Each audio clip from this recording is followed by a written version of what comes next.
Señor, te damos gracias por esta oportunidad que tenemos de estar en tu casa.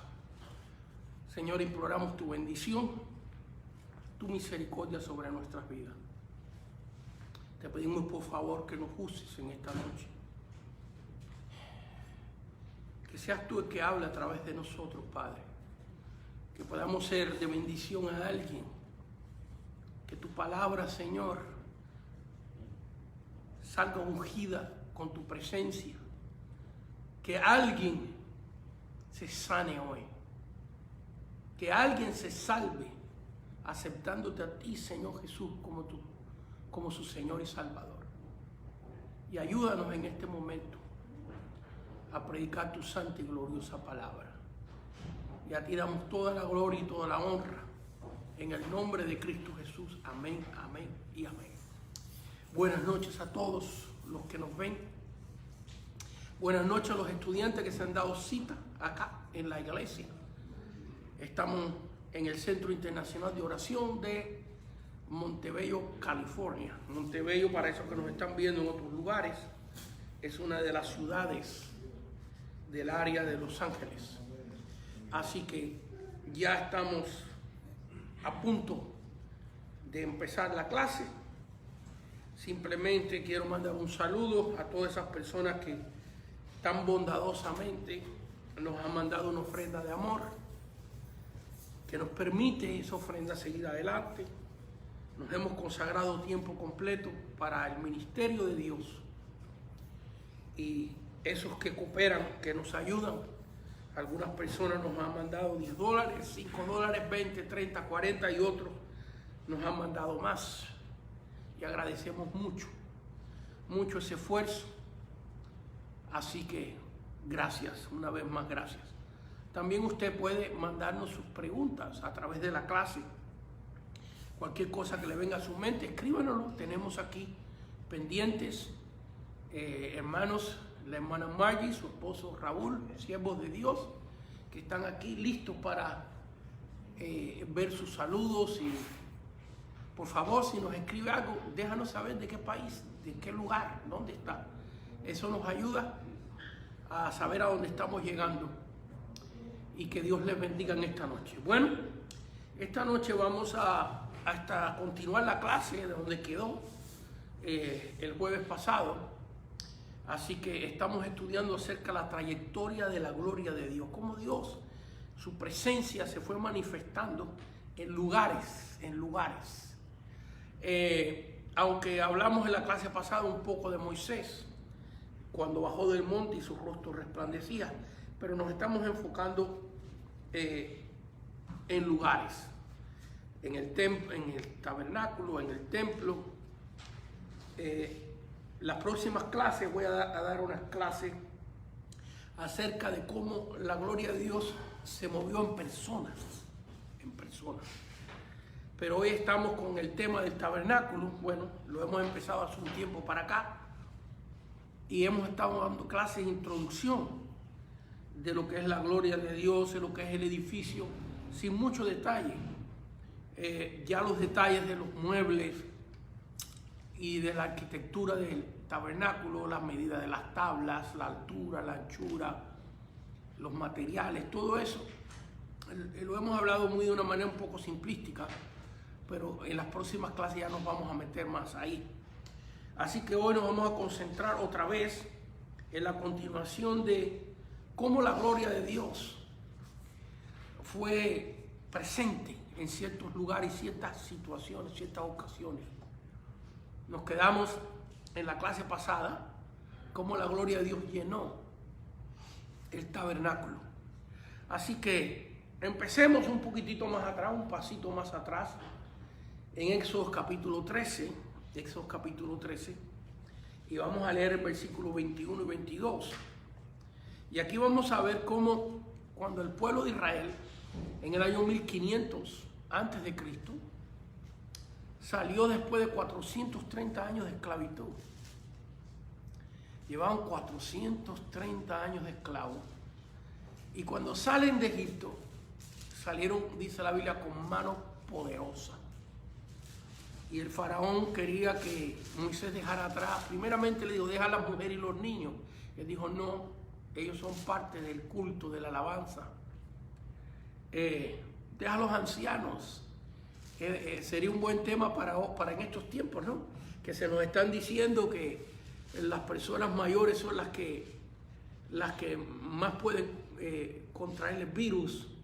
Que no vengan los niños a la iglesia, que no vengan los ancianos. Y la respuesta después Faraón le dijo, bueno, está bien, váyase todo el pueblo, pero dejen aquí su ganado. En otras palabras, dejen aquí algo que los haga regresar. Y Moisés dijo estas palabras tan tremendas, que ni una pezuña, así dijo, ni una pezuña quedará atrás. Bueno, el pueblo salió con mano poderosa. Dios dividió un mar para que su pueblo pasara en tierra seca. Y ahí nos habla en Éxodo capítulo 13, versículo 21 y 22, nos habla acerca de esta gloria que iba con el pueblo. Así que leemos Éxodo capítulo 13, versículo 21, dice, y Jehová iba delante de ellos de día en una columna de nube para guiarlos por el camino. Así que nos dice que veían ellos. Dice una columna. ¿Qué es una columna? Una cosa así que se vertical. En este caso, en Éxodo capítulo 13, todavía el tabernáculo no existe. Ya vamos a ver que esta misma gloria fue la que se depositó sobre el tabernáculo y dentro del tabernáculo. Pero aquí, antes que existiera este santuario, dice aquí que era para guiarlos, para guiar al pueblo de Dios.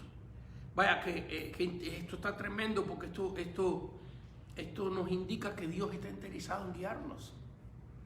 ¿Y por qué Dios quiere guiarnos? ¿Por qué Dios no nos deja que nos guiemos nosotros? Bueno, porque Él sabe guiarnos mejor. Él conoce nuestro pasado, aún las cosas que no estamos dispuestos a hablar, Él las conoce, las más íntimas. Conoce nuestro presente y conoce nuestro futuro, lo que no conocemos nosotros. Porque Él es el mismo de ayer, nuestro pasado. Allá en nuestro pasado Él estuvo. Él es el mismo de hoy, lo que estamos viviendo. Y Él es el mismo de siempre, por los siglos de los siglos.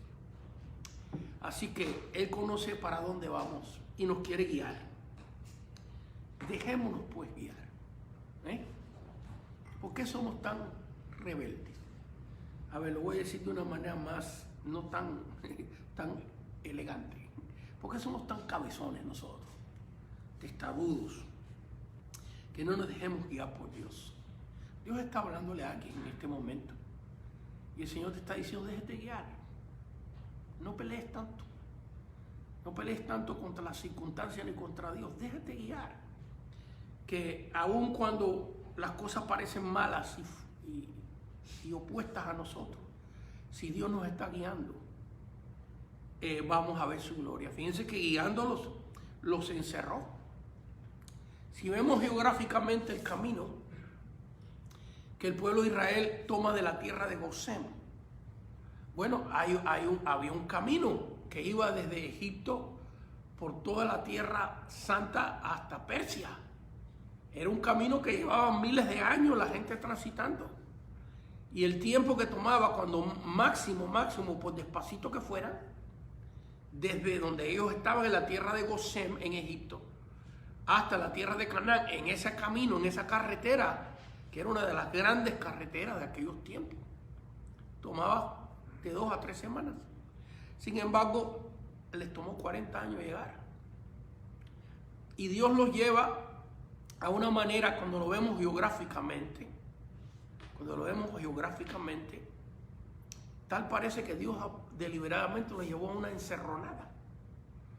Porque si pudiéramos treparnos en un avión y mirar hacia abajo aquellos tiempos, yo sé que no habían aviones en aquellos tiempos, pero para que entendamos, de una manera geográfica, el pueblo de Israel, a su mano derecha, tienen el mar Mediterráneo. A su mano izquierda tienen el desierto. Delante tienen a Faraón con 600 carros especiales, carros de guerra. No eran carros de paseo, eran carros de guerra. Y detrás tienen el Mar Rojo. Es más, que el mismo Faraón lo dijo, están encerrados.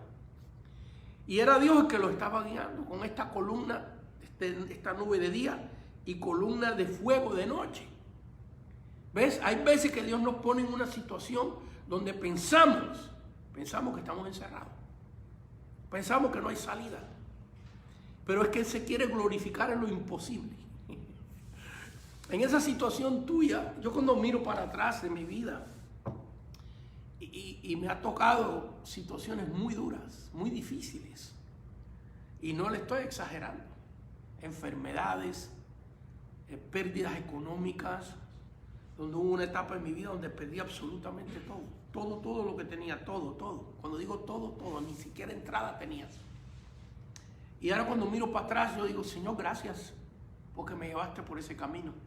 Porque ahí es cuando uno verdaderamente ve la mano milagrosa de Dios. Así como aquí parecía que estaban encerrados geográficamente, si el pueblo de Israel estaba así, a mano derecha tenían el mar Mediterráneo. ¿Para dónde iban ahí si no tenían barcos? A mano izquierda tenían el desierto hostil. Al frente tenían a Faraón y a su ejército. Y detrás el Mar Rojo. Vaya, esta es una estrategia militar, la peor de todas. Ningún general, por malo que hubiera sido, hubiera dirigido a un pueblo así. Sin embargo, aquí vemos que Dios se quería glorificar en lo imposible. ¿Y qué fue lo que hizo? Abrió un camino donde no había. En lo imposible, en dividió un mar entero. Y cuando Faraón entró, estudiamos la semana pasada, no sé si se recuerda, que en el capítulo 14, versículo 25, cuando Faraón entró al medio de la mar, el pueblo de Israel pasó por la mar. Dice la Biblia que las aguas eran como murallas, porque por ahí yo he escuchado que los científicos están diciendo que cuando un volcán o un terremoto acontece en el mar Mediterráneo, eso hace que las aguas del Mar Rojo se retiren. Y por ahí donde pasaron el pueblo de Israel, las aguas eran de un pie de alto, porque se había retirado el mar, porque venía un maremoto. Pero no, la Biblia dice que Dios dividió el Mar Rojo como murallas, y que su pueblo pasó en tierra seca, porque una tierra que está tapada por aguas, desde que Dios creó los cielos y la tierra, eso no está seco, aunque el agua se retire. Sin embargo, Dios no quería que sus hijos ni se empolvaran los pies, ni le agarraran lodo en sus sandalias. Y Dios secó la mar para que el pueblo pasara. Y cuando Faraón entró y estaba en medio del mar, y yo no sé cómo es que no habían reconocido de que Dios estaba guiando a su pueblo, porque ya Dios le había mandado 10 plagas, incluyendo la plaga del primogénito, de sus primogénitos que murieron, de úlcera, de rana, de sangre, de piojo, de mosca, de todo tipo, no sé. Pero la persona, cuando se sale fuera de la voluntad de Dios, le entra como un tipo de ceguera, donde la realidad y los milagros de Dios no los ven. Tratan de analizar lógicamente lo divino. Y lo divino no tiene explicación. ¿Cómo es que Dios entra en nuestro corazón? ¿Ves? Más adelante hoy vamos a ver que somos templo del Espíritu Santo. ¿Por dónde entró? ¿Por dónde me entró a mí el Espíritu Santo? Por la nariz, por los ojos, por los poros de la piel. ¿Por dónde? No se puede entender. Lo único que sabemos que es una realidad. Porque yo llevo 40 y pico de años sirviendo al Señor. En mi vida es una realidad. ¿Y cuántos millones y millones de personas en el mundo entero dicen que esto le aconteció? Vaya, porque esto no es una persona, el hermano que es solo, otro por allá, otro por allá. Aquí estamos hablando que en cualquier país que usted vaya, hay gente que dicen que han tenido una experiencia con el Espíritu Santo, que el Espíritu Santo mora en sus corazones. Y dice aquí el texto, que la nube de Jehová los guiaba, la gloria de Dios. Estamos viendo el transcurso de la gloria de Dios, cómo se movía esa gloria. Dice, y Jehová iba, versículo 21, Éxodo 13, 21, y Jehová iba delante de ellos de día en una columna de nube para guiarlos por el camino, y de noche en una columna de fuego para alumbrarles, a fin de que anduviesen de día y de noche. Y bueno, alguien pensará, bueno, pero esto fue un acontecimiento, esto fue ahí nomás para que pasaran el Mar Rojo. No, no, no. Dice aquí, nunca se apartó de delante del pueblo la columna de nube, versículo 22, de día ni de noche la columna de fuego. 40 años. 40 años. Ellos veían la gloria de Dios. Y nosotros vemos la gloria de Dios en nuestras vidas, en nuestras circunstancias. Así que vemos acá que parecía que estaban encerrados, pero Dios los estaba llevando a un milagro. Y otra vez, porque siento que Dios le está ministrando a alguien. Cuando tú te sientas encerrado de esa manera, Dios te está llevando a un milagro. Y mire, dividió las mares. Otra vez me viene a la mente, estoy evitando de contar esta historieta que oí hace muchos años, que es un poquito cómica, pero Dios está poniendo en mi corazón que la cuente. Porque algunas gentes dicen que no es que Dios dividió el mar, sino que fue una catástrofe, un maremoto. Que cuando el maremoto viene, primero chupa las aguas. Pero aquí no estamos hablando de las playas del mar Mediterráneo, las bahías del mar Mediterráneo, la bahía de Alejandría, las bahías que daban hacia la tierra de los filisteos. No, aquí estamos hablando del Mar Rojo, que está dentro del desierto. Está dentro del desierto. Así que no llegó ningún maremoto ni nada de eso. Y la Biblia dice que las aguas eran como muros, como paredes a su alrededor. Pero una vez escuché esto, de que había un pastor que no creía en los milagros. No sé cómo será eso, de que haya pastor que no crea en los milagros, porque el creer en Dios es un milagro. El que haga fe en nosotros de que hay un Dios que existe, ya es un milagro que Dios hace, que nos da esa fe. Bueno, pues este pastor decía, no, es que vino un maremoto, vino un terremoto, vino la explosión de un volcán, hizo que las aguas se retiraran y el agua era de un pie de alto, así un pie de alto. Había una señora en la iglesia que creía en los milagros. Y que cuando el pastor decía eso, ella decía, gloria a Dios, aleluya, qué grande Jehová. Y repetía eso, gloria a Dios, aleluya, el pastor. Y hacía más énfasis, no, que el agua es solamente de un pie por estas catástrofes. Y por eso el pueblo pudo pasar por ahí. Y la señora decía, gloria a Dios por los milagros. Hasta que el pastor se paró y le dijo, señora, pero que usted dice que es un milagro, no estoy explicando yo que fue una catástrofe natural. Y la señora dijo, qué milagro que Dios ahogó a Faraón y todos sus caballos en un pie de agua nomás. Eso sí tiene que ser un milagro, orar a 600 hombres y 600 caballos en un pie de agua. Gloria a Dios. No pude evitar contarles eso. Estaba tratando, pero no pude evitar. Y dice aquí en el versículo 25, Éxodo 14, 25, y quitó las ruedas de sus carros y los trastornó grandemente. Así que cuando Faraón quería regresar para atrás, cuando ya llegó al punto donde dijeron, esto sí que ya aquí está la mano, ya no hay regreso, ya no hay regreso. Esto nos enseña a nosotros que esto es duro lo que voy a decir. Esto es duro lo que voy a decir. Allá en las epístolas de Pablo, si es que Pablo escribió el libro de los Hebreos, dice, dura cosa es caer en manos de un Dios vivo. Esto nos enseña a nosotros que Dios tiene un límite con nosotros. Que si una persona persiste y persiste, porque ves, cuando leemos esto aquí, ves, bueno, si ellos decidieron virar para atrás, porque Dios no los dejó, sino que Dios hizo un milagro, versículo 25, Éxodo 14, 25, y quitó la rueda de los carros y los trastornó grandemente. Fíjense que los afectó aún emocionalmente, porque es un trastorno. Y eso tiene que ver con los sentimientos de cada persona.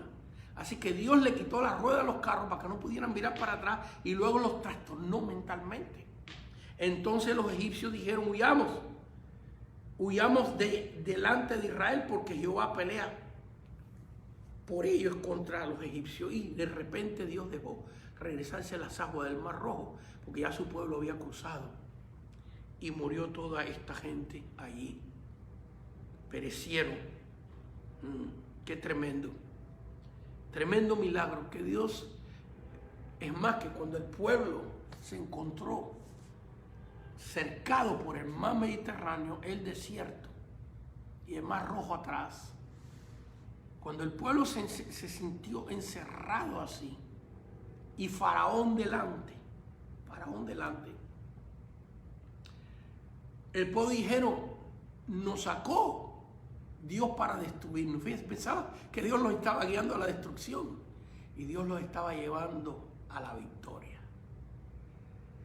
Y así es en nuestra vida. Cuando estamos sirviendo al Señor nos enfrentaremos, te vas a enfrentar con situaciones duras de tu familia, de tu salud, de tu finanza. Una cosa está garantizada en este caminar con Dios, que vendrán pruebas, vendrán tribulaciones muy grandes a nuestra vida. Pero recuérdate de lo que Dios te está diciendo en este momento. Dios te ha permitido llegar a ese punto para manifestar su poder y su gloria. Y aquí vemos que eso es lo que hizo la gloria de Dios. Porque ellos no llegaron allí por su propia decisión, sino que estaban siguiendo la nube de Jehová. Y la nube de Jehová lo llevó a lo que aparentaba que era un desastre. Y sin embargo Dios se glorificó. Me viene a la mente cuando Cristo está llevando al Calvario. Lo están llevando al Calvario y dice la Biblia que por allí pasaba. Esta historia está en los 3 evangelios. Está en Mateo, está en Marcos y está en Lucas.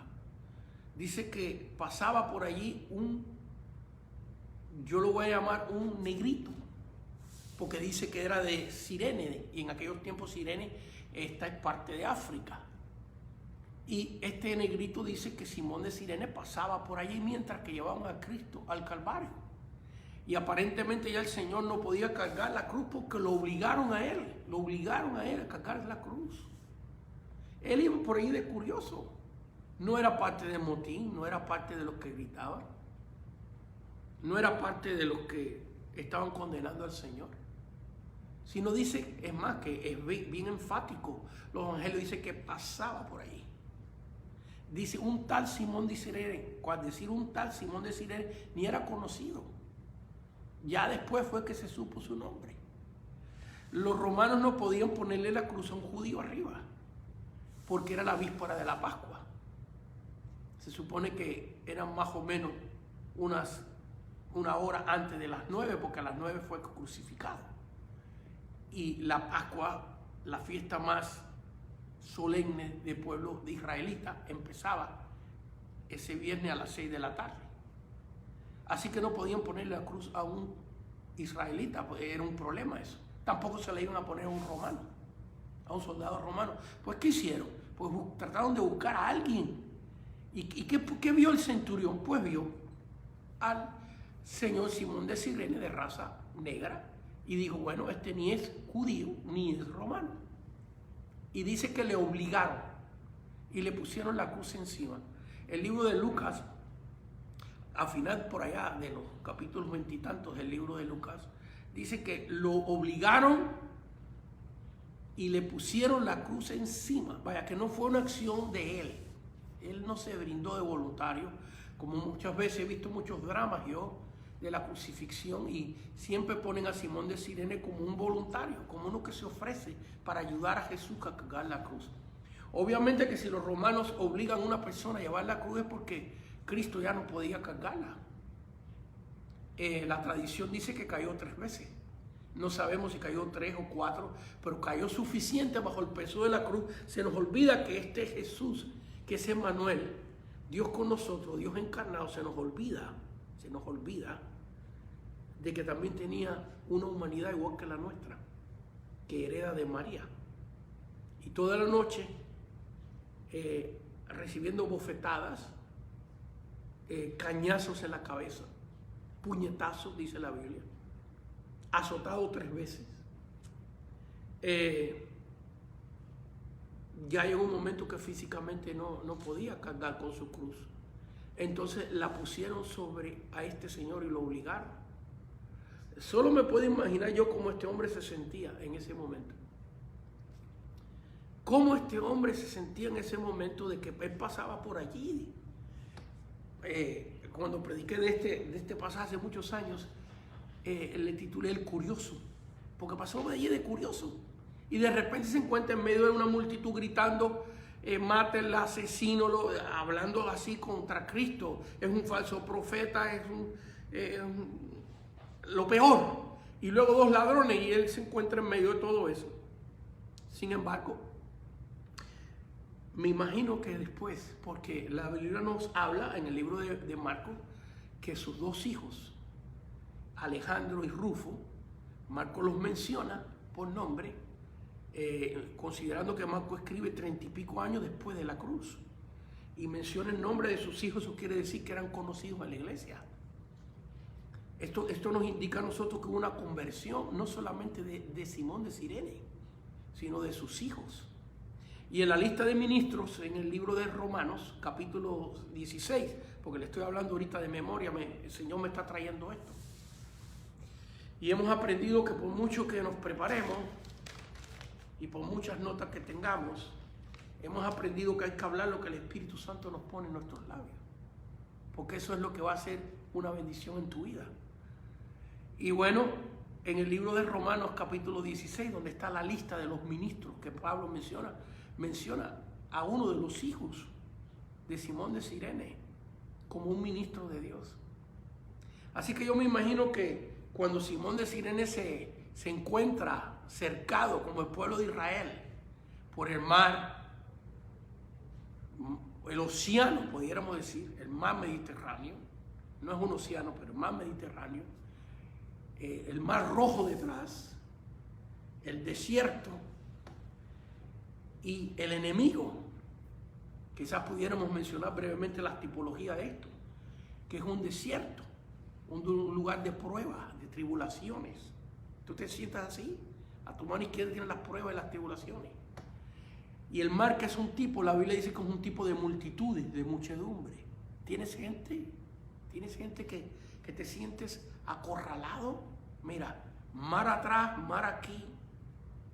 ¿Te sientes acorralado? La opinión de la gente, lo que piensen. Gente que se quiere entregar a Cristo, Dios te está tocando tu corazón y tú dices, ¿qué van a decir mis familiares? Bueno, tus familiares no te van a dar vida eterna. Solo Cristo te la puede dar. Tus familiares no pueden cambiar tu vida tampoco. Ese hombre que tú quieres ser, esa mujer que tú quieres ser, tus familiares no lo pueden hacer. Solamente Dios puede entrar dentro de ti y cambiarte. ¿Ves? El mar, tipo de multitudes. Detrás, ¿ves? La multitud de las cosas que te han pasado en tu pasado. Detrás significa pasado. Que te agobian, que te torturan. Yo he conocido como pastor mujeres que fueron violadas y ni siquiera pueden tener una intimidad saludable con su esposo porque le tortura aquel acto de violación. Yo he conocido hombres, en mi oficina se han sentado hombres de 50 años que cuando fueron niños lo violaron. Me recuerdo de un caso específico. Un maestro lo violó cuando tenía 10 añitos. Y ese hombre de 40, 30 y pico lloraba como un niño en mi oficina.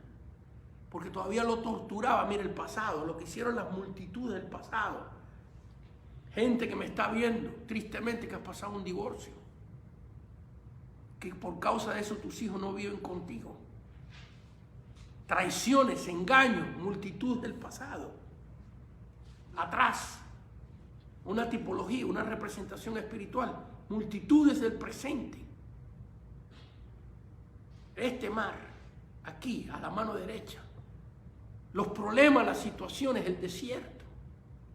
Y luego, Satanás, el enemigo faraón, delante de ti.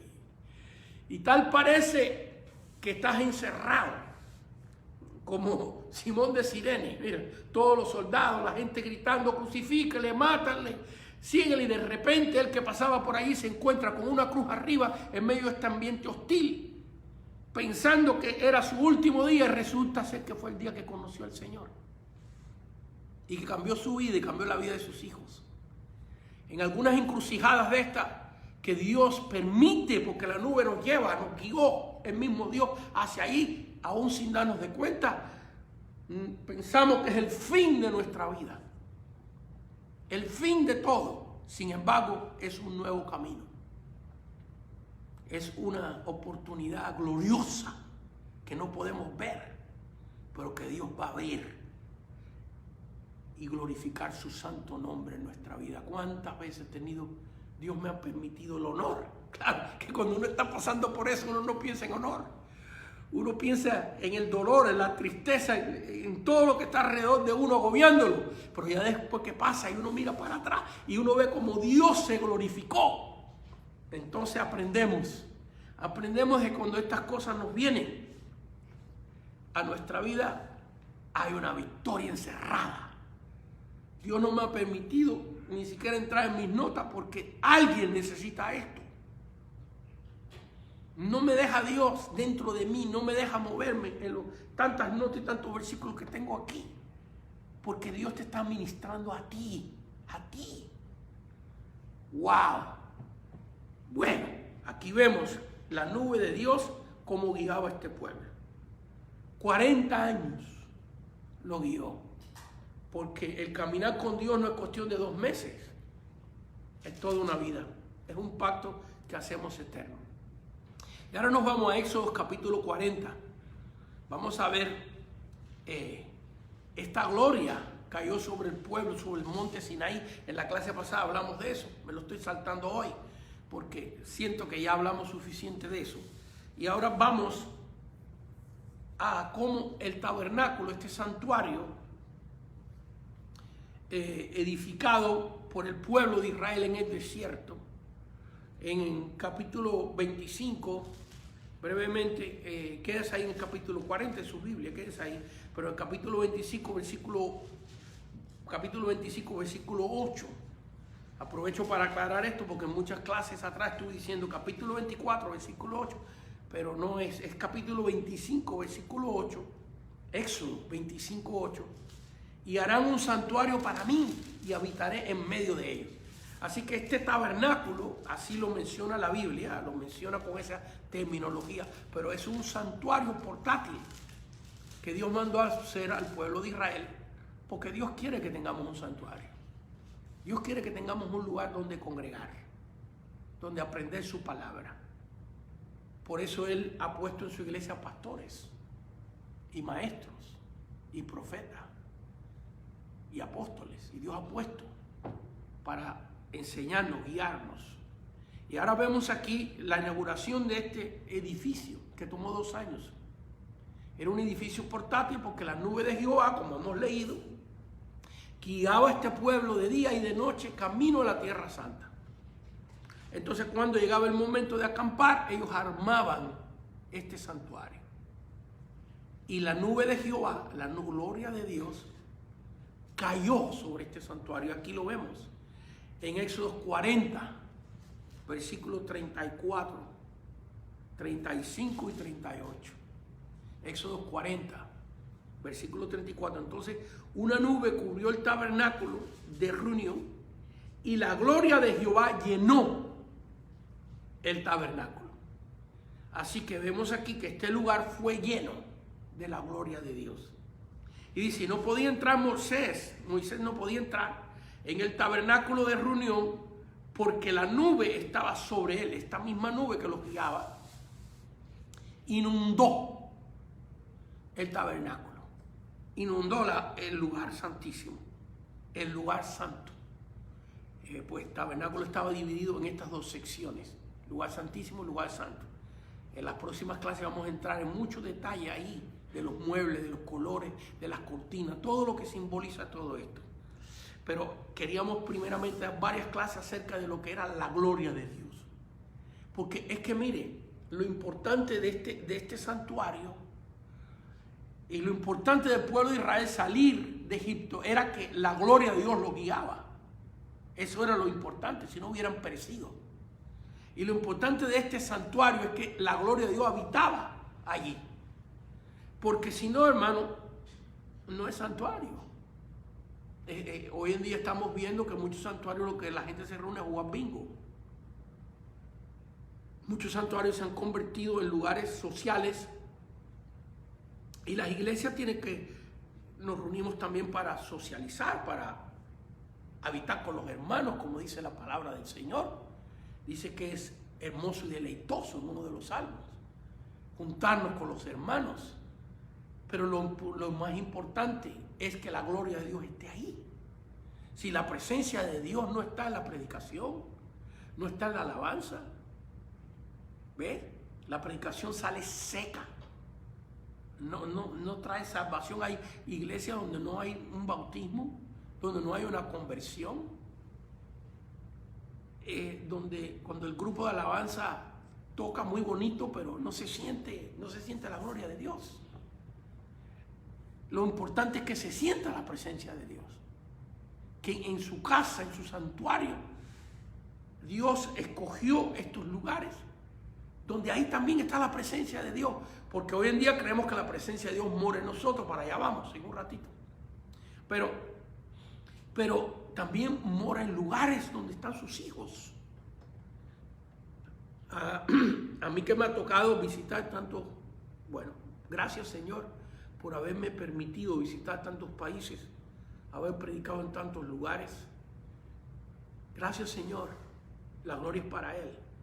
Pero me ha tocado predicar en iglesias de 10 personas, de 15. Y en lugares de miles y miles y miles y miles.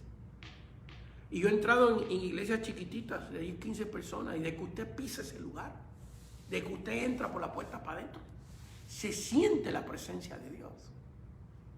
Y me ha tocado estar en lugares donde hay una gran orquesta tocando. Y por lo menos yo no sentí la presencia de Dios. Y he entrado en iglesias donde hay un hermanito con una guitarra ahí vieja toda arañada. Y con una bocina de esas viejas media rota. Que suena la voz como si estuviera dentro de una lata. Así suena. Y se siente la presencia de Dios. Lo importante es que esté la gloria de Dios en nuestras vidas, en nuestras casas y en lo que hacemos. Eso es lo importante en tu negocio. Que tú tengas un negocio respaldado por Dios. El triunfo en tu negocio. Dios está hablando con un negociante ahora. Está en que tú busques la gloria de Dios en tu negocio. Que no hagas cosas chuecas. Que por ganarte $20 más o $100 más, hagas cosas indebidas, porque maldices tu dinero y maldices tu negocio. Y lo que produce es tener la bendición de Dios en nosotros. Somos seres humanos que cometemos errores.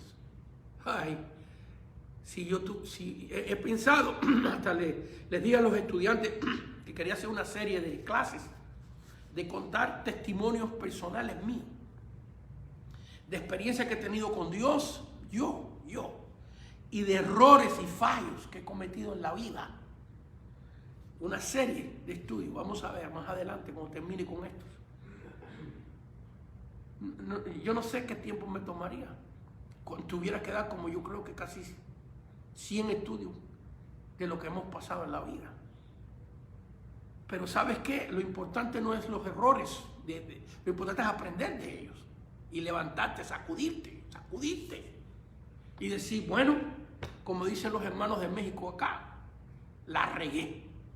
Bueno, pero no tengo que seguirla regando. ¿Ves? Te compones, te arreglas. Y lo importante es que la gloria de Dios habite en lo que tú haces. Otra vez en tu trabajo, en tu casa, en tu familia, en la iglesia. Mira para acá. Dice aquí, entonces una nube cubrió el tabernáculo de reunión y la gloria de Jehová llenó el tabernáculo, y no podía Moisés entrar en el tabernáculo de reunión porque la nube estaba sobre él y la gloria de Jehová lo llenaba. Vaya que ni Moisés tenía que hacer mucho. A mí me ha tocado predicar así, cuando la gloria de Dios por alguna razón se ha manifestado. Cuando voy a predicar campaña, mucha gente piensa que el predicador es el que trae la bendición. Y sí, tenemos que ser gente que Dios transmita su presencia de nosotros. Pero han habido campañas que yo he predicado y han un gran éxito. ¿Pero por qué? Porque la iglesia ayunó, la iglesia se preparó antes de tiempo con cultos de oración. ¿Ves? Porque no es solamente, muchas iglesias quieren una campaña y no, nada, vamos a invitar al hermano fulano de tal para que nos predique la campaña y la gente no hace nada. Entonces se cree que el evangelista o el predicador es el que trae la gloria. No, esto es un trabajo colectivo, esto es como un team de fútbol. No puede haber una sola persona que juegue con la pelota, es un esfuerzo colectivo. Y cuando la iglesia tiene que buscar la gloria de Dios en cada servicio, en cada campaña, que es tremendo, donde Moisés no tuvo que hacer nada. Cuando la gloria de Dios está en un servicio, un culto, las cosas se facilitan. Y el versículo 38, porque la nube de Jehová estaba de día sobre el tabernáculo y el fuego estaba de noche sobre él y no se consumía. Porque el fuego de Dios no es un fuego que consume, sino un fuego que edifica. Lo vemos allá en Éxodo capítulo 3 y 4 cuando dice la Biblia que la zarza, este arbusto seco del desierto, ardía y no se consumía. Y esa fue la señal para Moisés entender de que Dios estaba allí. Así que dice que la nube de Jehová, en el versículo 38, Éxodo 40, 38, porque la nube de Jehová estaba de día sobre el tabernáculo y el fuego estaba de noche sobre él, a vista de toda la casa de Israel. Vaya, que esto no era una cosa que Moisés nomás veía. No nos sirve para nada. Hermanos, que yo sea el único que vea la gloria de Dios. ¿Por qué sirve eso? Bueno, por una bendición para mí. Si yo estoy a solas en un culto de oración, en una vigilia, como las he hecho muchas veces, ayuno, vigilia, y siento la gloria de Dios. Pero lo lindo es cuando estamos juntos, estamos en un servicio, o usted me está viendo, quién sabe dónde, en Argentina, en El Salvador, en muchos lugares de los que nos escriben, que nos ven, en México, y que usted siente también la gloria de Dios. Porque qué caso tiene que yo siento la gloria de Dios. Bueno, qué bonito, yo la siento, pero ese no es el propósito de Dios. Que yo me engorde espiritualmente, yo solito llenándome de la gloria de Dios. Lo lindo es que todos sintamos la gloria de Dios. Por lo menos la mayoría sintamos la gloria de Dios. Y para sentir la gloria de Dios hay que prepararse. Hay que buscar a Dios. El tabernáculo se preparó, tomó 2 años. 2 años preparando este tabernáculo. Y cuando llegó el momento, cayó la gloria, bautizó con el Espíritu Santo el lugar. Y el pueblo de Israel veía esto, 40 años veía esa nube, esa columna. De día una nube y de noche un fuego continuamente. Y ahí el pueblo podía decir, estamos en el desierto, Jehová nos está guiando, han pasado los años, pero no nos preocupamos porque Dios está en medio de nosotros. ¿Ves?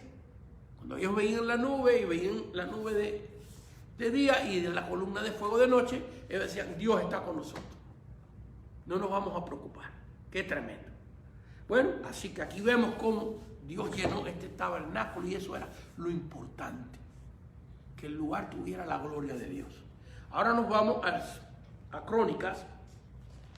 Segunda de Crónicas, capítulo 7. Segunda de Crónicas, capítulo 7. Han pasado 500 años. Vaya, que esta gloria de Dios habitó 40 años en el desierto.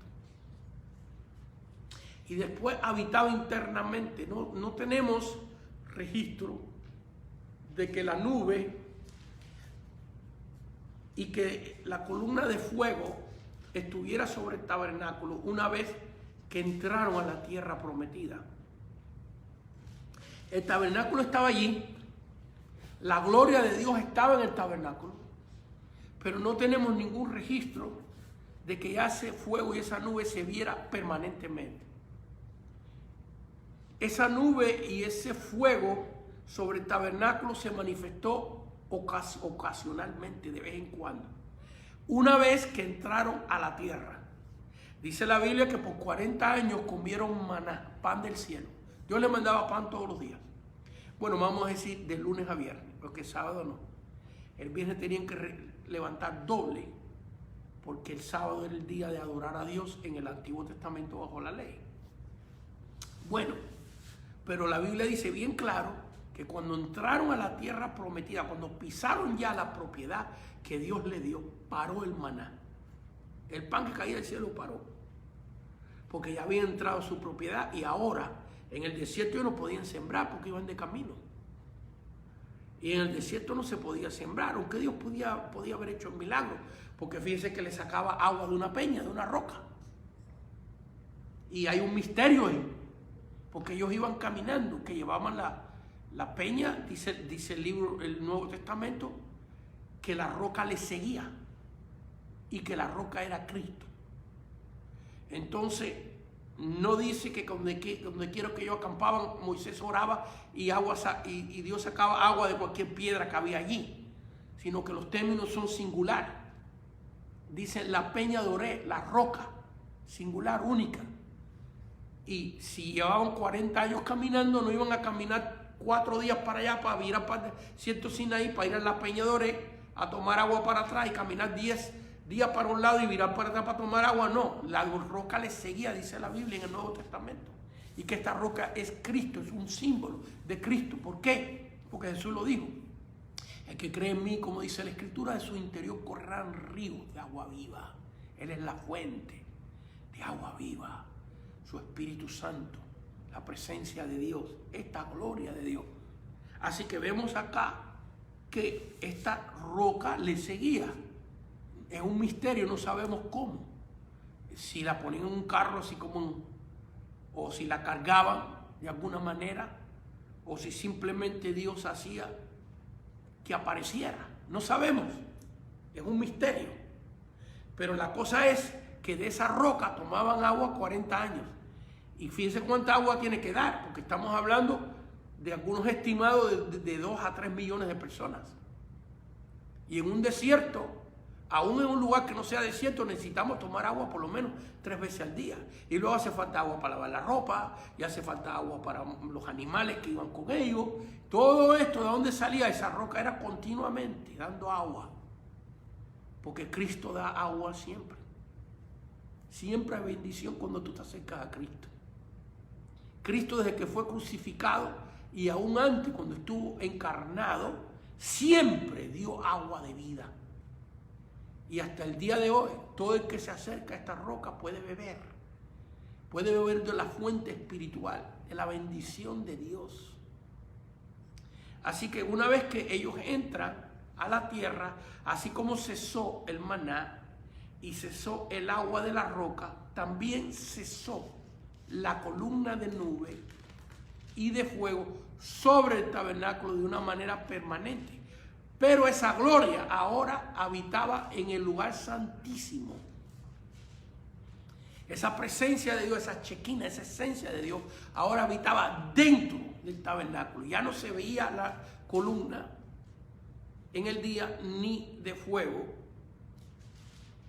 Todo el tiempo de los 40 años que estuvieron caminando sí se veía todos los días, pero una vez que entran a la tierra no tenemos información de que esa nube y esa columna de fuego estuviera sobre el tabernáculo, pero sí tenemos información de que esa presencia de Dios estaba dentro del santuario.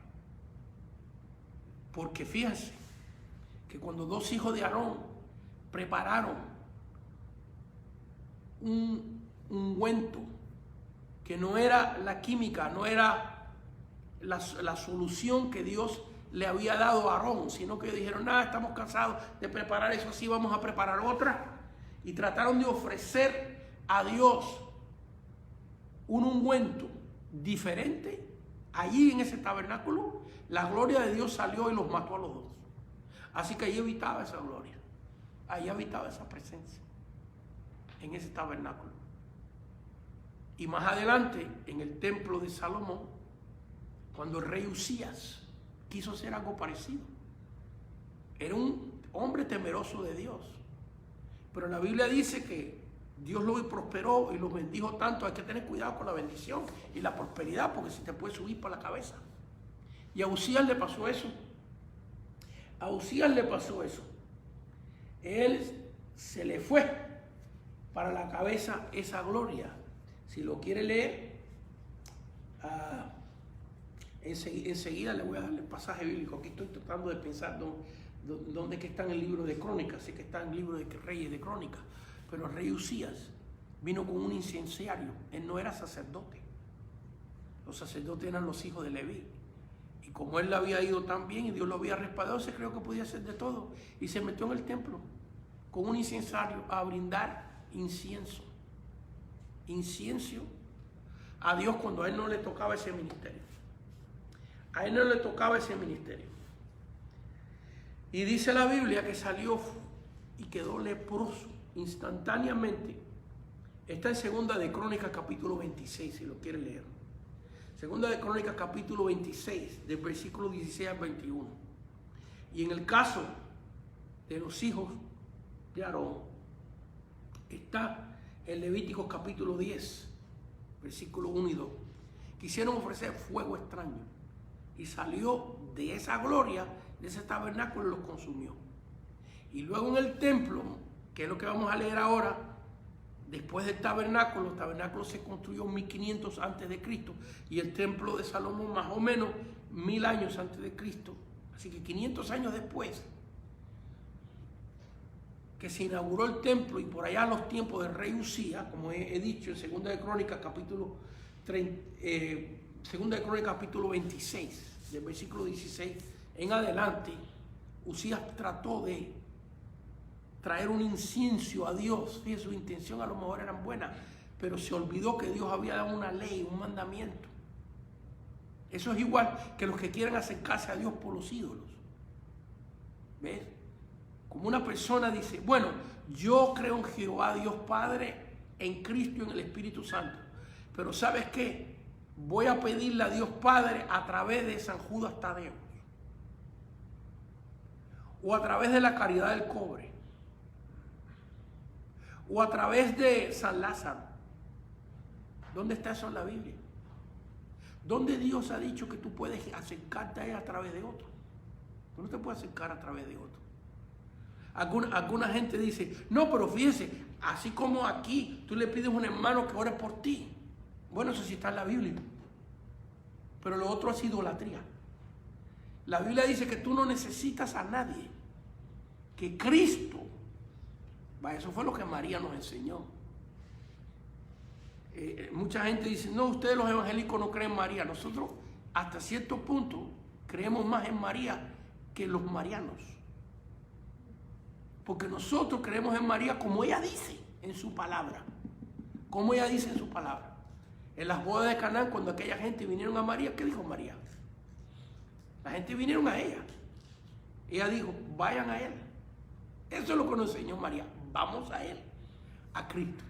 Ahora, ¿dónde está María? En el cielo. ¿Es Santa María? Claro que es santa. Todo lo que hay en el cielo es santo. Y especialmente ella. Bendita tú entre las mujeres. Ya nos diera a nosotros ser aunque sea la mitad de cristiano que fue María. Así que nosotros los evangélicos creemos en María. Creemos en su ejemplo. Así como seguimos a Moisés, seguimos a Elías, la seguimos al ejemplo de ella. Pero ella nos enseñó que fuéramos al Hijo.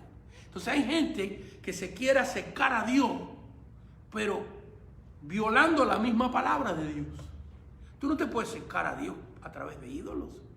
En Éxodo capítulo 20, el primer mandamiento, es más que los dos primeros mandamientos, nos mandan a nosotros, léalo, Éxodo capítulo 20, nos mandan a nosotros que no nos hagamos imágenes para adorar.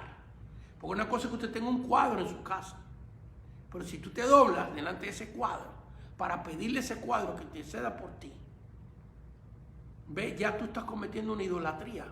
Porque la Biblia nos dice que hay un solo mediador entre Dios y los hombres, Jesucristo. Y Jesucristo no necesita ayuda de nadie.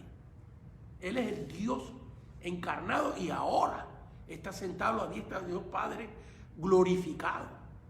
y por sus méritos y por su sangre, la Biblia dice que nosotros entramos directamente al trono de la gracia, directamente al Padre por los méritos de Cristo. Entonces, Usías quiso hacer eso. A él no le tocaba ofrecer el incienso, a él no le tocaba, ese era un trabajo que Dios había separado para los hijos de Leví, los levitas. Pero él quiso hacerlo, bueno, salió leproso. Porque no podemos acercarnos a Dios por méritos humanos ni méritos nuestros, sino de acuerdo a la palabra.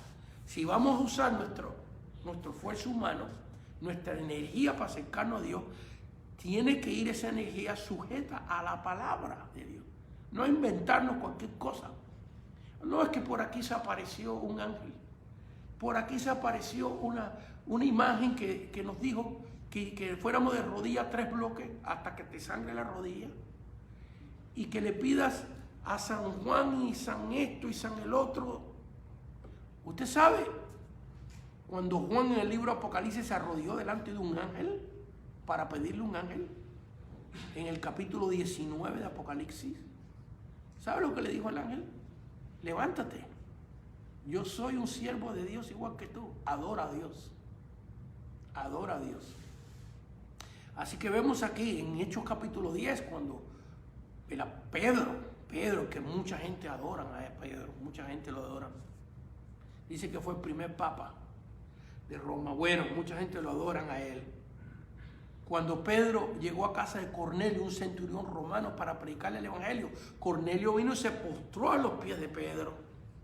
Y Pedro lo levantó. Pedro le dijo, no, yo soy un siervo de Dios solamente, adora a Dios. Vaya, ¿tú quieres? Yo me imagino qué triste debe estar Pedro en el cielo. Bueno, menos mal que en el cielo no hay tristeza. Menos mal. Porque él ve tantos miles y miles de personas que le andan pidiendo a él. Cuando él enseñó y dio su vida, lo crucificaron boca abajo. Dio su vida para que nosotros le pidiéramos a Cristo. Adoráramos a Cristo, adoráramos al Señor. Él dio su vida. A Juan lo echaron dentro de una paila de aceite hirviendo. Y toda San Juan, porque si son santos, claro que son santos, están en el cielo. ¿Cómo va a haber en el cielo alguien que no sea santo? Todos los que están ahí son santos. Nosotros los evangélicos tenemos más santos que nadie. Porque la iglesia apostólica romana, a la cual yo pertenecí 19 años de mi vida, y fui monaguillo, a esa iglesia te enseña que en el cielo hay unos cuantos santos. Lo que la iglesia canoniza, los que ellos dicen que son santos. Pero la Biblia nos dice a nosotros que todos los que están en el cielo son santos. Todo.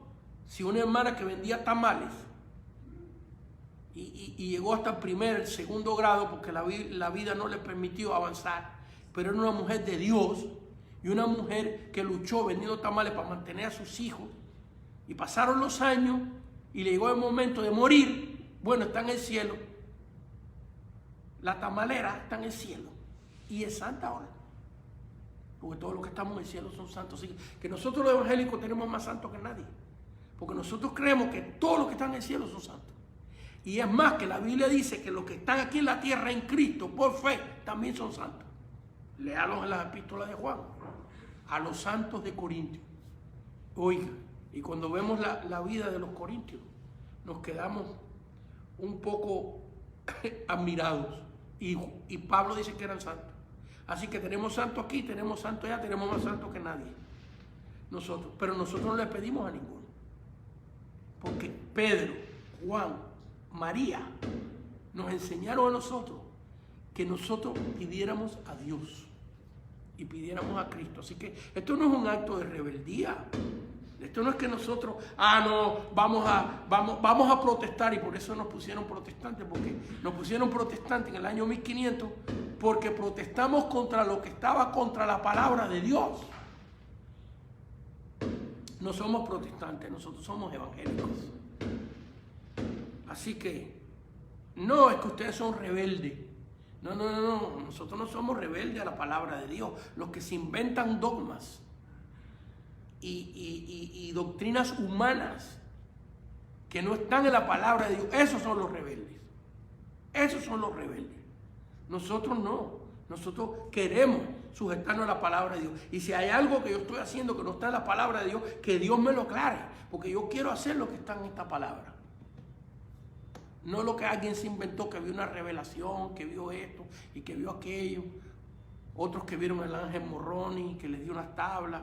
El otro que se apareció allá debajo de un árbol, una imagen, y que esa imagen le dijo que le hicieran un altar a ella. A ella. Los verdaderos siervos de Dios como Pedro, como Juan, como Mateo, como Marco, como Juan el Bautista, decían: he aquí el Cordero de Dios que quita el pecado del mundo. Todos nos dirigen a Cristo y todos nos mandan a adorarlo a Él. Así que vemos aquí ahora que 500 años después se edifica un templo, el templo de Salomón. Ahora ya el tabernáculo no va a ser el lugar de adoración, sino va a haber un templo. Y dice en 2 de Crónicas capítulo 7, versículo del 1 al 3. Cuando Salomón acabó de orar, descendió fuego del cielo y consumió el holocausto y las víctimas. En otras palabras, en el patio, en el atrio del templo, ahora ya no es un tabernáculo. Ya los muebles del tabernáculo, el candelabro, la mesa de los panes de propiciación, el altar de oro, el arca de Dios que estaba en el tabernáculo, esos muebles se introdujeron dentro del templo. Pero en el patio, en el atrio del templo, ya el altar que se había hecho original se quedó muy chiquito. Entonces Salomón hizo un altar nuevo, porque el pueblo ya había crecido, había más holocaustos. Es más, que si usted tiene tiempo, se lee el capítulo 6, 2 de Crónicas capítulo 6 y capítulo 7, y va a ver que hubieron miles de sacrificios. Mire, capítulo 7, versículo 5. Y ofreció el rey Salomón en sacrificio 22,000 bueyes en ese altar. Claro, no van a caber 22,000 bueyes de una vez. Se fueron ofreciendo porque fueron varios días de celebración. Dice 22,000 bueyes y 120,000 ovejas. Así dedicaron la casa de Dios el rey y todo el pueblo. Yo no sé porque la sangre queda un solo buey. Imagínense 22,000 bueyes. Es como difícil de imaginarse esto. Pero claro, no fue que pusieron 22,000 bueyes porque hubieran necesitado, imagínense el espacio que hubieran necesitado y el altar.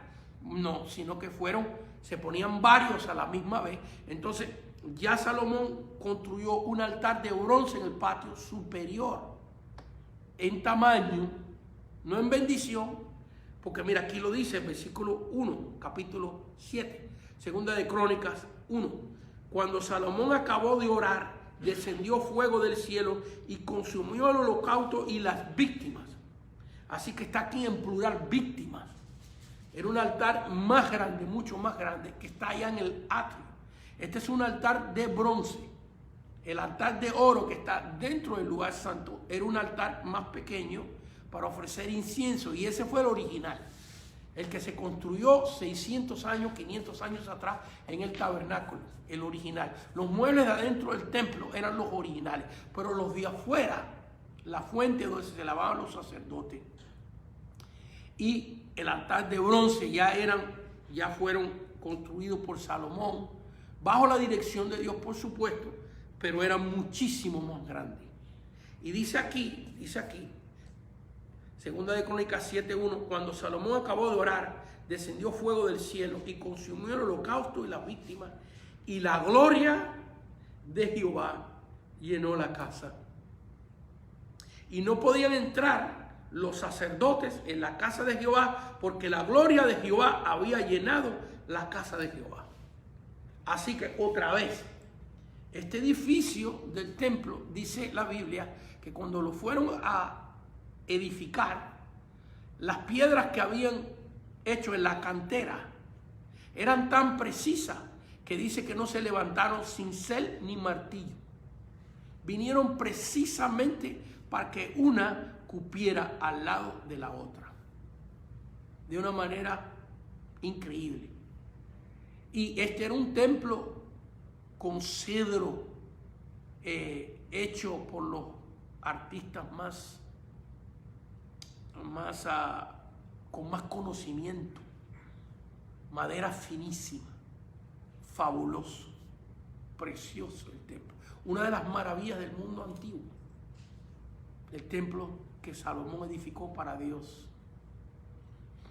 Dios le dijo a David, su padre, dónde tenían que edificarlo. David preparó los planos y preparó mucho material y se lo dejó a Salomón, porque Dios no le permitió a David edificarlo, sino que Dios dijo que era uno de sus hijos, Salomón, el que tenía que hacerlo. Y aquí vemos lo más valioso que tenía ese templo era la presencia de Dios, la gloria de Dios. ¿Y qué significa todo esto? Bueno, mire, esta gloria de Dios que llenó este templo, esta gloria de Dios, ahora vive en nosotros. La Biblia dice que vive en nosotros. Si nos vamos al Nuevo Testamento, al libro de los Hechos, fíjense que esta gloria llenó el templo. Llenó el templo. Pero en Hechos capítulo 2 vemos el gran acontecimiento de Pentecostés, el comienzo de la iglesia cristiana. Así que Salomón levantó aquel templo en el año 1000 antes de Cristo. 500 años después, en Hechos capítulo 2, versículo de 1 en adelante, cuando llegó el día de Pentecostés, estaban todos unánimes juntos. Y de repente vino del cielo un estruendo como de un viento recio que soplaba, el cual llenó toda la casa donde estaban sentados. Fíjense que aquí la iglesia, el lugar donde estaban los hijos de Dios sentados, que era una casa, fue llena de la gloria de Dios, así como el tabernáculo fue lleno, así como el templo fue lleno, dice aquí, el cual llenó toda la casa donde estaban sentados. Y se les aparecieron lenguas repartidas como de fuego, asentándose sobre cada uno de ellos. Y fueron todos, eran 120 personas los que habían allí, y fueron todos llenos del Espíritu Santo. Así que vemos aquí que ahora acontecen dos cosas. Se llenó la casa y se llenaron las personas. Fíjense que en el tabernáculo la Biblia no dice que Moisés se llenó. Moisés sentía y fue participante del Espíritu Santo, pero no tenemos ningún versículo bíblico que dice que Moisés fue lleno permanentemente del Espíritu Santo. Y no tenemos ningún versículo bíblico que nos diga que alguna persona en el Antiguo Testamento fue llena, y la palabra aquí es permanentemente. Permanentemente. Porque si hubieron gente que fueron llenos del Espíritu Santo en el Antiguo Testamento. Juan el Bautista dentro del vientre de su madre, Zacarías su padre, Elizabeth su mamá, todos bajo la ley fueron llenos. Y algunos de los profetas fueron llenos. Pero era una llenura temporaria. Era una llenura para hacer un trabajo. Llenos para hacer ese trabajo y después no más. Después era simplemente una presencia que venía sobre ellos.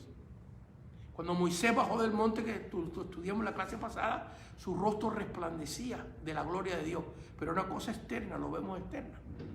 Sin embargo, aquí ahora, por primera vez, se le da al creyente la llenura del Espíritu Santo. Y la gente que estaba allí, que los veía llenos del Espíritu Santo, hablando la palabra de Dios en sus idiomas originales, Dios le dio ese don. No es nuestro tema en esta noche. Más adelante quizás podamos hablar de eso, pero yo lo creo, que esto es para hoy.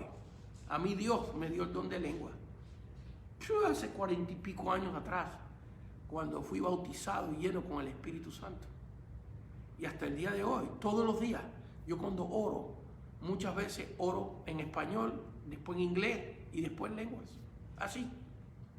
En los tres idiomas le oro a Dios. En mí es, el don de lengua en mí es algo permanente, algo continuo. Está en mí como yo poder hablar inglés, como yo poder hablar español. Bueno, aquí aconteció, yo creo esto, Y la gente que los vio dice, están borrachos, están borrachos. Fíjense que la gloria de Dios llenó el tabernáculo, llenó el templo. Dice que los sacerdotes no podían entrar en el templo.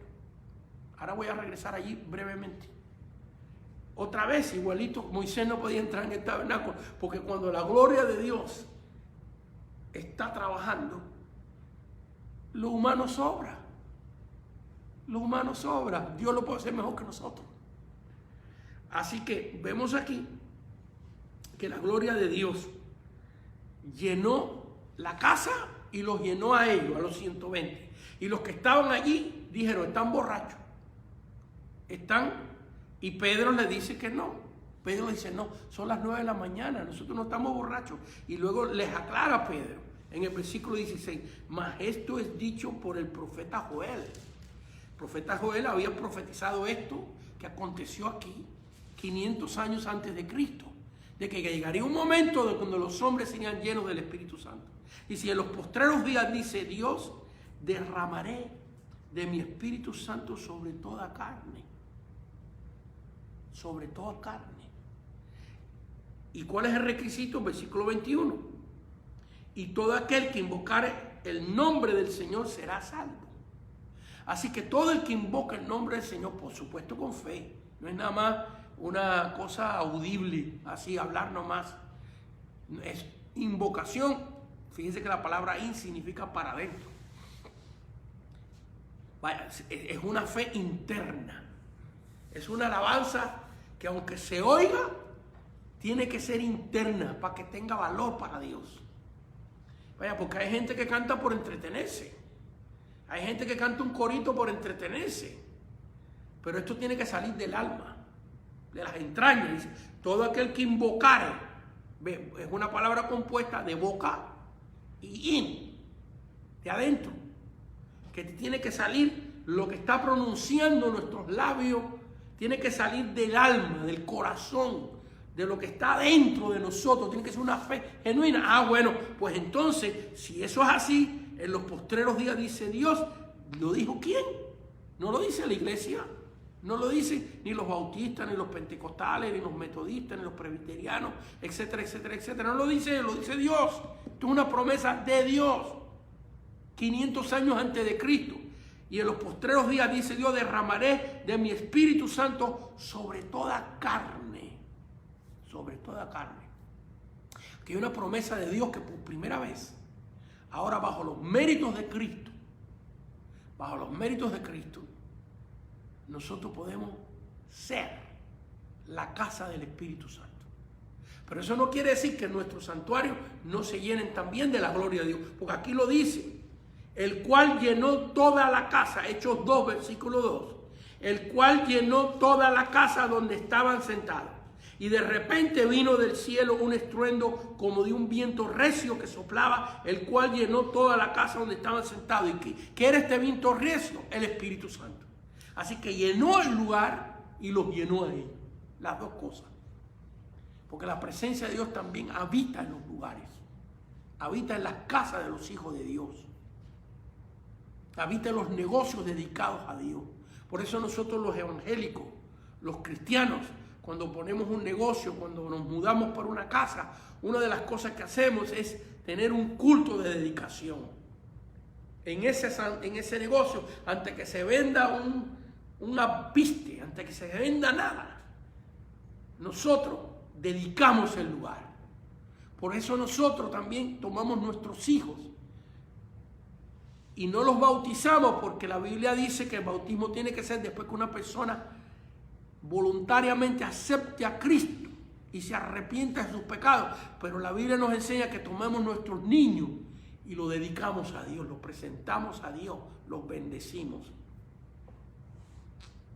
Y en nuestras casas, nos mudamos para una casa, o si Dios nos permite el privilegio de comprar una, la consagramos. Yo he estado en cultos de dedicaciones de casa donde las familiares me han invitado para dedicar su casa a Dios. Y entonces empezamos en la sala, vamos a la cocina, vamos a los cuartos y ponemos nuestras manos, bendecimos el lugar, lo consagramos a Dios. Decimos, Señor, ahora es una casa de tus hijos. Gracias porque nos has permitido. Y yo he entrado a casas y los cristianos tenemos esa experiencia. Y mucha gente tiene esa experiencia. Hay gente que ni es cristiana y entra a una casa y dice, aquí se siente paz. Porque es un lugar donde habita la presencia de Dios. Y en el santuario de Dios, en la casa de Dios, habita la presencia de Dios. Y les voy a dar una cita porque aquí voy a tratar de terminar en esta idea. Y para la semana que viene, para el jueves a las 8 de la noche, vamos a regresar al templo de Salomón. Vamos a hablar un poquito más de ahí. Ya vamos a tomar la clase desde ahí. Y vamos a ver cómo esa presencia de Dios, esa presencia abandonó al templo y abandonó la nación de Israel. La abandonó, esa presencia. Y como la presencia de Dios abandonó al templo y a la nación israelita, estamos hablando cientos de años antes de Cristo. Entonces un rey babilónico llamado Nabucodonosor pudo entrar al templo, porque ya no era templo, aunque mira, allí estaban los muebles, excepto el arca de Dios, que no sabemos qué pasó con ella. ¿Ves que todavía la estamos buscando? Hay muchos arqueólogos que la están buscando. Bueno, pero los otros muebles allí estaban. Aquellos muebles están sagrados.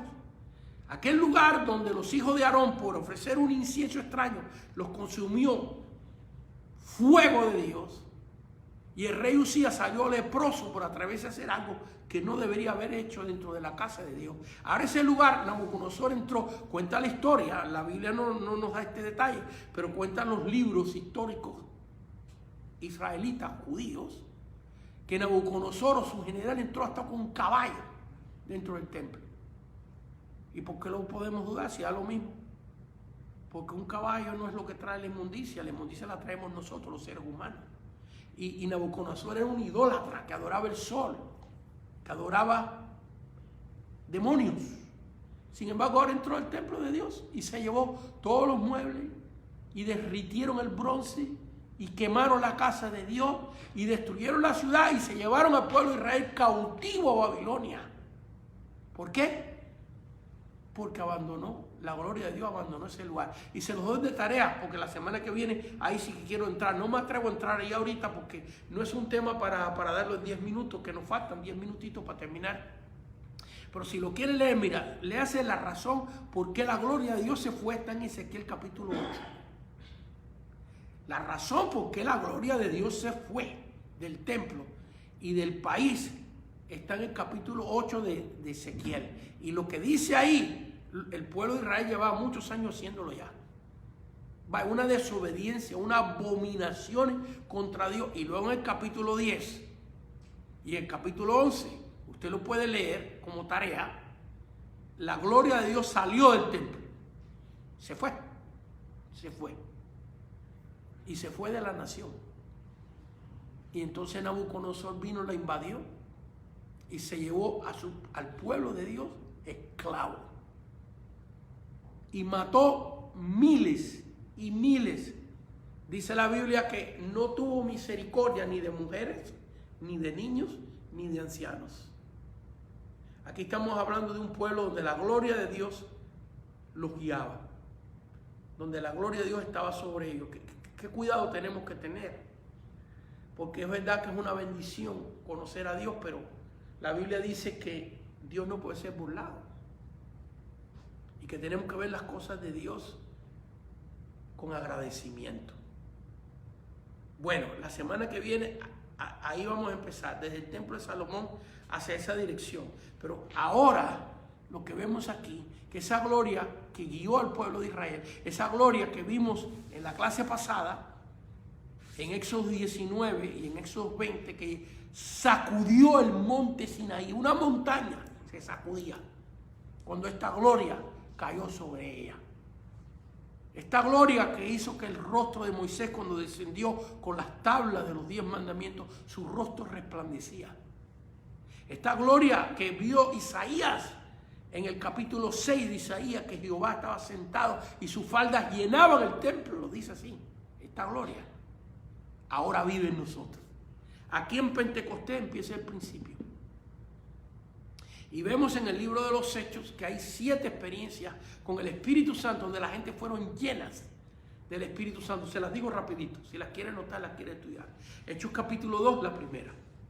Hechos capítulo 4, versículo 31 es la segunda. Los mismos apóstoles que fueron llenos en el capítulo 2 son llenos en el capítulo 4 otra vez. La tercera experiencia, que en las clases que vienen lo vamos a hablar.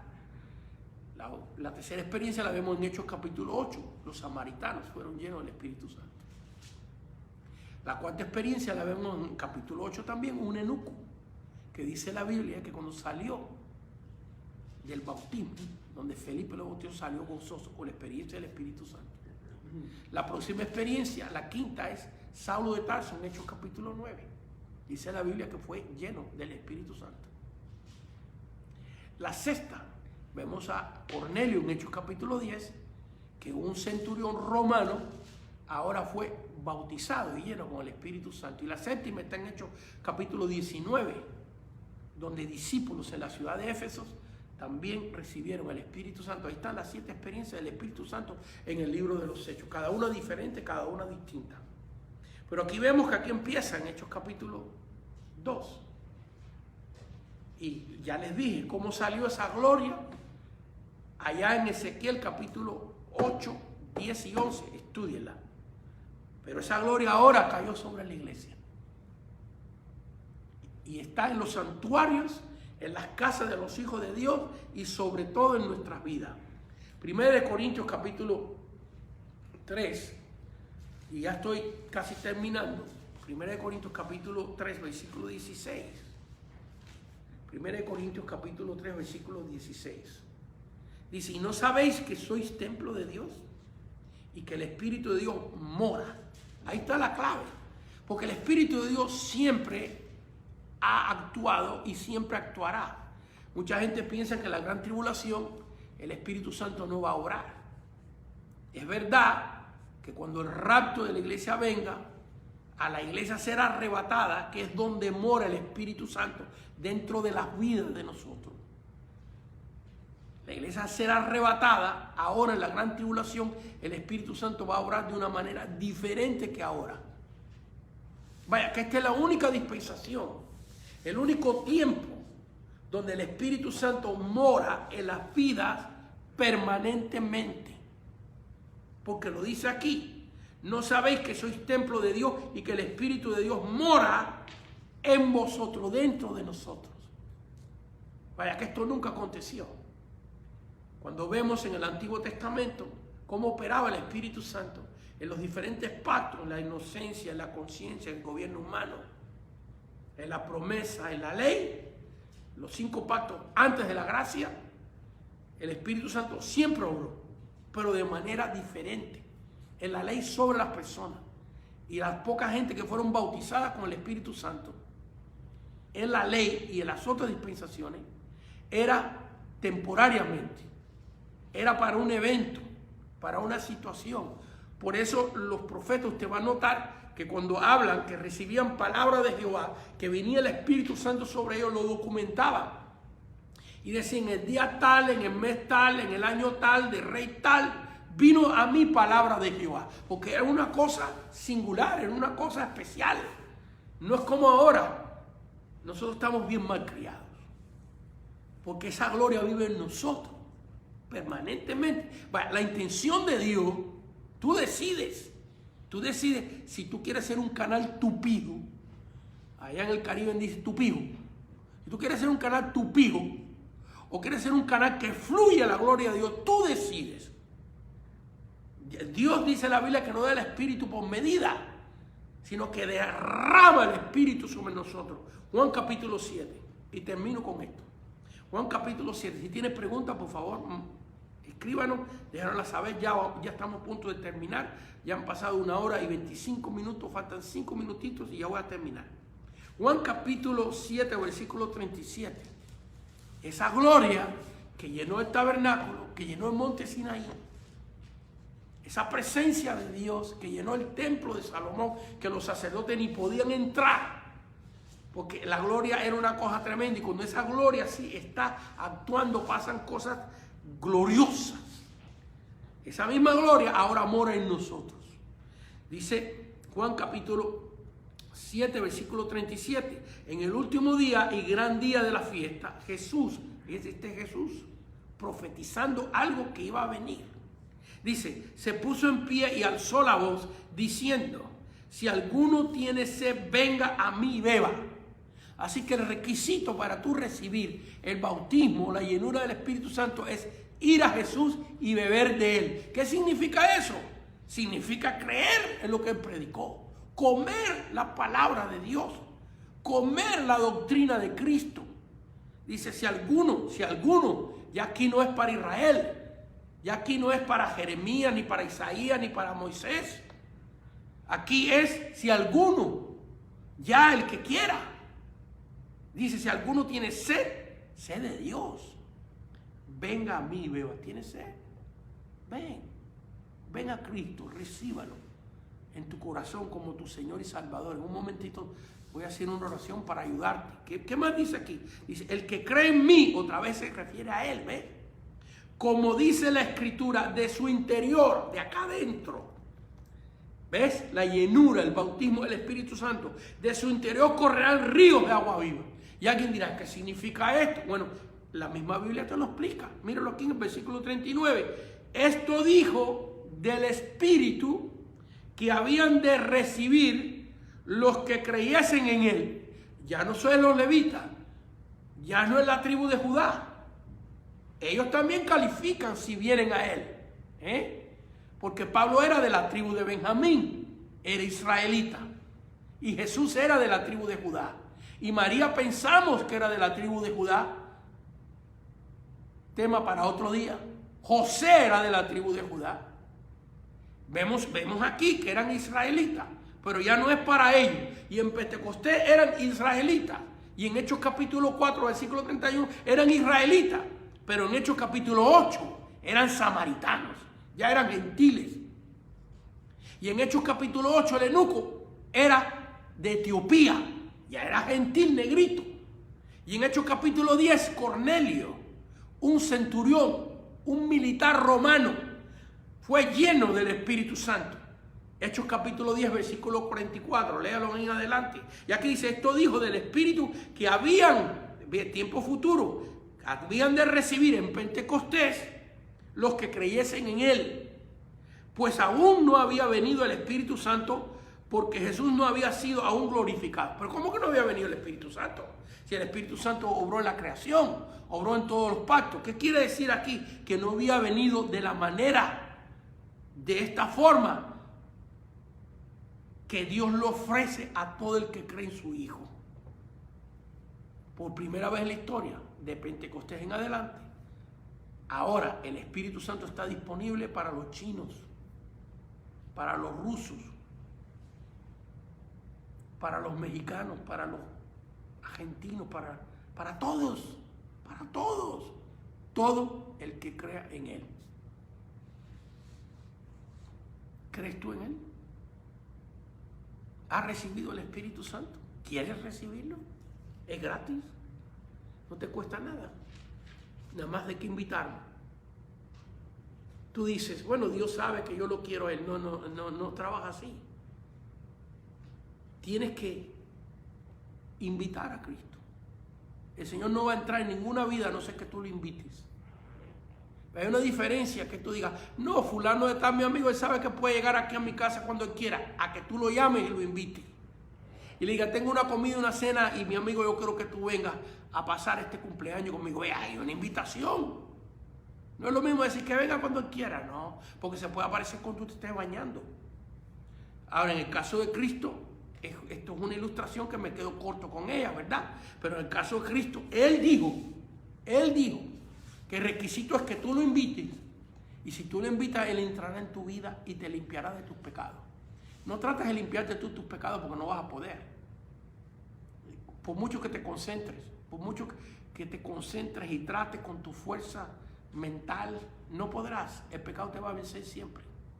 Puede ser que dejes el pecado por 2 días, por 1 mes, pero tarde o temprano te va a derrotar.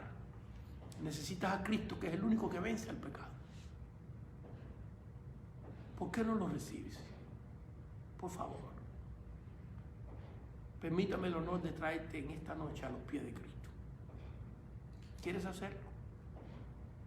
¿Te has apartado del Señor? ¿Ya no conocías al Señor y estás apartado? Haz esta oración conmigo. Invita a Cristo a entrar a tu corazón, a tu vida, a restaurarte para esos que ya lo habían invitado y para los que nunca lo habían invitado. Haz esta oración conmigo. Yo te quiero ayudar. Solamente que seas sincero de corazón. Amén. ¿Listo? Muy bien.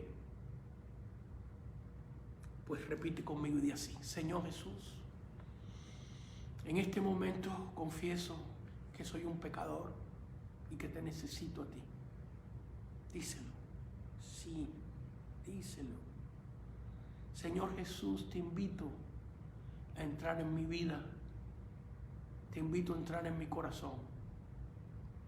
Entra en mí, Señor, y lléname de tu Espíritu Santo. Díselo. Señor, yo creo en ti. Yo creo que tú moriste por mis pecados. Que me limpies con tu sangre de mis pecados. Díselo. Te invito a entrar en mi corazón, en mi vida. Entra en mí, Señor, y lléname de tu Espíritu Santo. En el nombre de Cristo Jesús. Amén, amén y amén. Un aplauso, Señor, hermano. Si usted hizo esa oración, desde ahora por delante usted no solo es una creación de Dios, sino será una creación de Dios, pero también un hijo de Dios.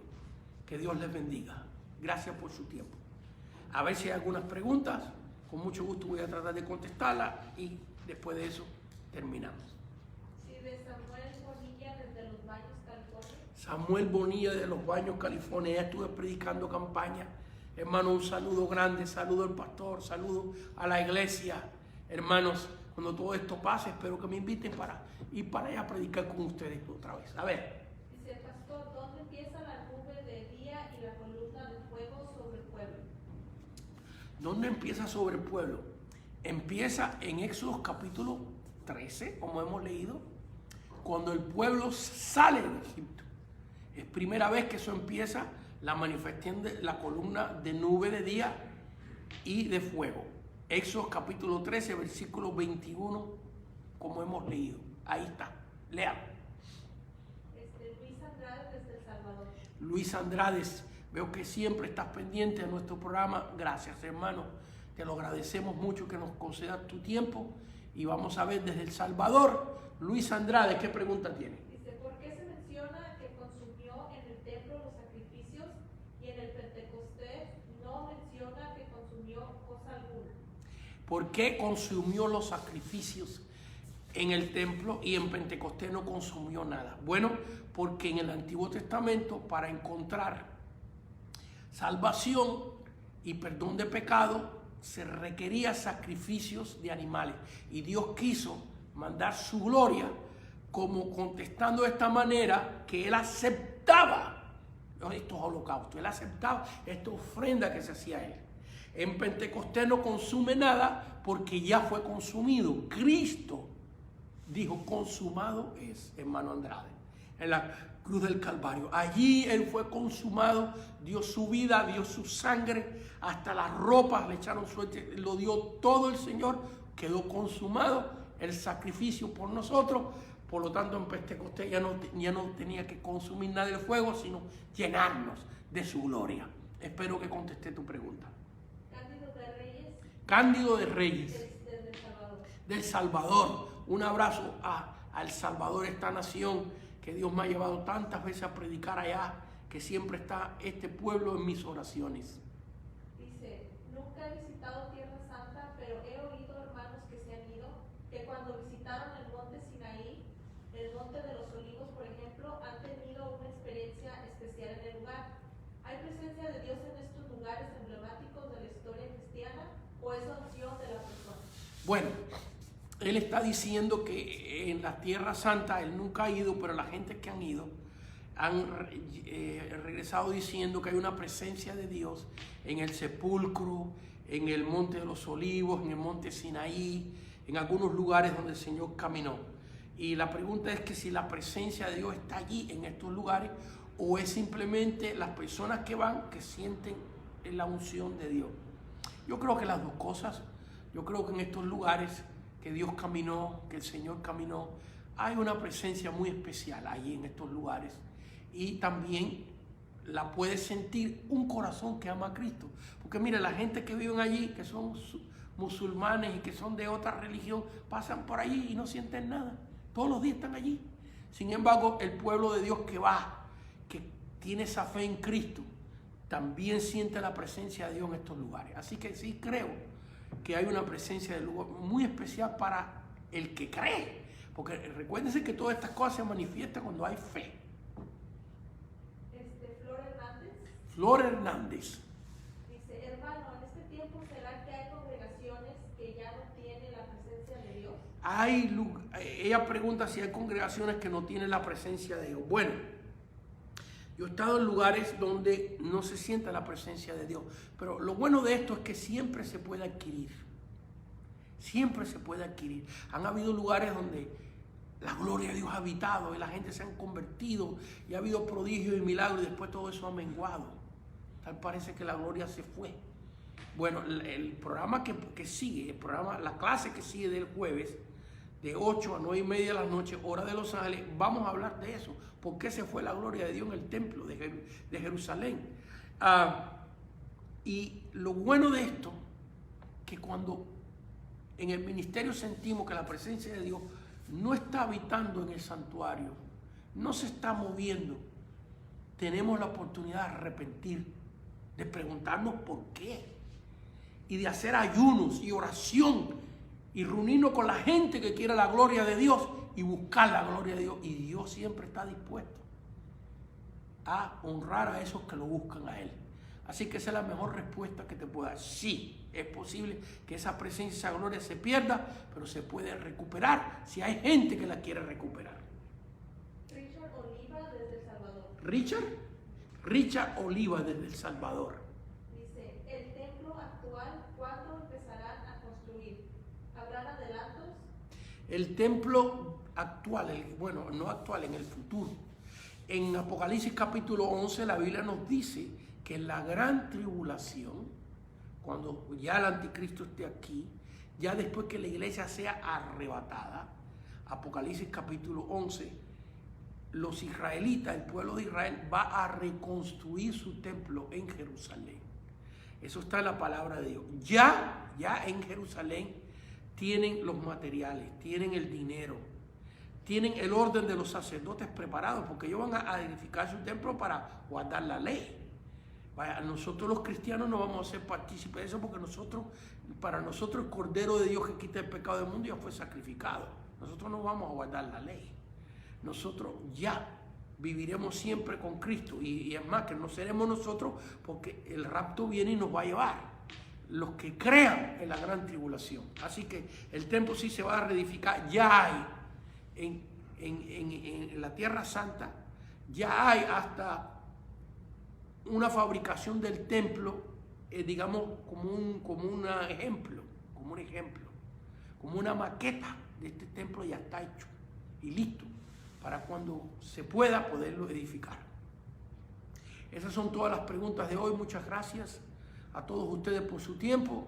Que Dios les bendiga y un abrazo grande, y nos vemos el jueves a las 8 de la noche. Amén.